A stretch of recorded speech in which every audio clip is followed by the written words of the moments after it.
అమ్మా ఇదిగో ఈ మట్టిని తీసి నేను తల మీద వేసుకుని నమస్కారం పెడుతున్నాను, సర్వకాలములయందు నన్ను రక్షించు. అంతేకాదు, యన్మృత్తికాధనమే పాపం, నేను ఓ తల్లి, ఓ పృథివీ, ఓ మట్టి, నువ్వు నన్ను రక్షించు. ఎందుకు రక్షించాలో తెలుసా? నువ్వు నన్ను, నేను ఎన్నో దోషములను ఎన్నో పాపములను చేసి ఉన్నాను, నీ ఎందు దేవతాశక్తి ఉంది, నువ్వు నన్ను ఆ పాపముల నుండి విడుదల చేయి. ఇప్పుడు నేను నీ యొక్క అనుగ్రహాన్ని తెలుసుకున్నాను. నేను ఇన్ని చెయ్యొద్దన్న పనులు చేస్తున్నా, నువ్వు భరిస్తున్నావు. వరుసగా ఒక వారం రోజుల పాటు నా కడుపున పుట్టిన కొడుకు నేను చెయ్యొద్దన్న పనులే చేస్తే నేను కోపగించి ఇంట్లోంచి బయటికి పో అంటాను. కానీ నువ్వు నన్ను అలా అంటే నేను ఎక్కడికి పోవాలి? నువ్వు అనకుండా భరించావే. కాబట్టి అమ్మా, నువ్వు నా యందు ఒక మంచి బుద్ధిని ప్రవేశపెట్టు. ఇక పైన నేను పాపములు చెయ్యకుండా నన్ను కాపాడు. కాబట్టి యన్మృత్తికాధననే పాపం యన్మయా దుష్కృతం కృత. అంతేనా?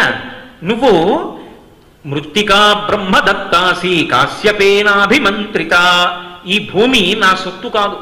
ఈ భూమిని ఒక అంగుళం నేను పెంచలేను, ఒక అంగుళం నేను తగ్గించలేను. ఈ భూమి నేను పుట్టక ముందుంది, ఈ భూమి నేను వెళ్ళిపోయిన తరువాత కూడా ఉంటుంది. ఈ భూమి మహోన్నతమైనటువంటి ఉపకారం చేస్తోంది. నిజంగా పడిపోయినటువంటి శరీరాలన్నీ ఈ భూమిలో కలిసిపోకుండా అలాగే కంకాళాలుగా ఉండిపోయాయి అనుకోండి, అడుగు తీసి అడుగు వేయగలవా? కానీ అన్నిటినీ తనలో కలిపేసుకుని ఇంత మంగళప్రదంగా మనందరినీ అనుగ్రహిస్తోంది. అమ్మా, నీవు సృష్టి ప్రారంభంలో చతుర్ముఖ బ్రహ్మగారి చేత సృజింపబడ్డావు. మృత్తికా బ్రహ్మదత్తాసి కాశ్యపేనాభిమంత్రిత. కశ్యప ప్రజాపతి మొదలైనటువంటి వారి చేత ఆరాధింపబడ్డావు.